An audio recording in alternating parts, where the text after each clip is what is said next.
Party ఫిరాయించిన ఎమ్మెల్యేల విషయంలో Telangana assembly speaker నిర్ణయం తీసుకున్నారా? సుప్రీంకోర్టు తీర్పు నేపథ్యంలో స్పీకర్ కార్యాలయం నిర్ణయం తీసుకోక తప్పలేదా? స్పీకర్ నిర్ణయం ఏంటి?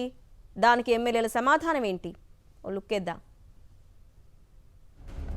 తెలంగాణలో కాంగ్రెస్ ప్రభుత్వం ఏర్పడిన తర్వాత ప్రతిపక్ష బీఆర్ఎస్ కు చెందిన 10 మంది ఎమ్మెల్యేలు కాంగ్రెస్ గూటికి చేరారు. పార్టీ ఫిరాయించి ఖైరతాబాద్ ఎమ్మెల్యే దానం నాగేందర్ ఏకంగా లోక్సభ ఎన్నికల్లో కాంగ్రెస్ తరపున బరిలోకి నిలిచి ఓడిపోయారు.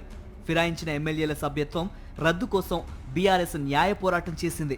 సుప్రీంకోర్టు ఇచ్చిన తుది తీర్పులో పార్టీ ఫిరాయించిన 10 మంది ఎమ్మెల్యేలపై స్పీకర్ సాధ్యమైనంత తొందరగా చర్యలు తీసుకోవాలని స్పష్టం చేసింది.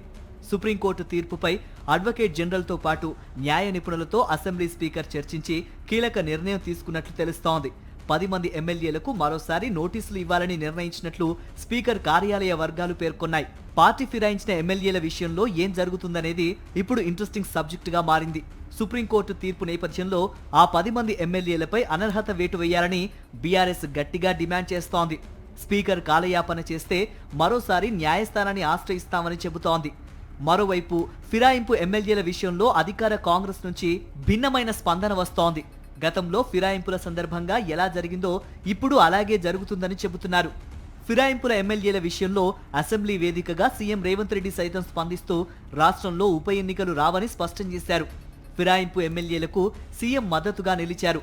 సుప్రీంకోర్టు తీర్పు వెలువడిన రోజున కూడా స్పీకర్ గడ్డం ప్రసాద్ కుమార్ మీడియాతో మాట్లాడుతూ మాజీ ఉపరాష్ట్రపతి ధన్కర్ చేసిన వ్యాఖ్యలను గుర్తు చేశారు. శాసన వ్యవస్థలో న్యాయ వ్యవస్థ జోక్యం ఉండబోదనే విధంగా కామెంట్స్ చేశారు. సుప్రీంకోర్టు తీర్పు నేపథ్యంలో న్యాయస్థానాన్ని గౌరవిస్తూ ఆ 10 మంది ఎమ్మెల్యేలకు స్పీకర్ నోటీసులు జారీ చేసినట్టు తెలుస్తోంది. స్పీకర్ ఇచ్చిన నోటీసులకు ఎమ్మెల్యేలు ఏ విధంగా స్పందిస్తారనేది ఆసక్తికరంగా మారింది. బీఆర్ఎస్ ఆశించినట్లుగా ఆ 10 మందిపై అనర్హత వేటు పడుతుందా? అసెంబ్లీ సాక్షిగా సీఎం రేవంత్ రెడ్డి చెప్పినట్లుగా ఉప ఎన్నికలు రాకుండా ఉంటాయా అనేది హాట్ టాపిక్ గా మారింది.